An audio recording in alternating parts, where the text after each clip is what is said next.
الشمال الشرقي من الجزيرة، في مكان 80 كيلو من مدينة صغيرة اسمها سامبافا. اتفرجوا على الجمال. دي أشجار جوز الهند.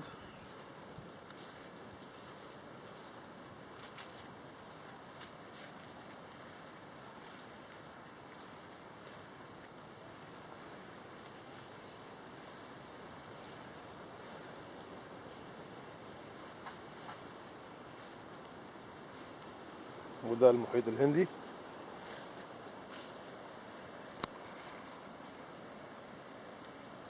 ده كده اتجاه الشرق، الشمس تطلع من المحيط من هنا. وكده اتجاه الشمال. جميلة جميلة.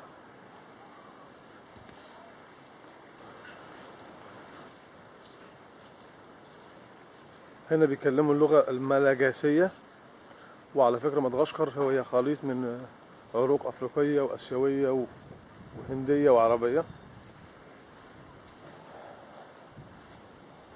احنا في اوتيل هنا اسمه اوشن مومو.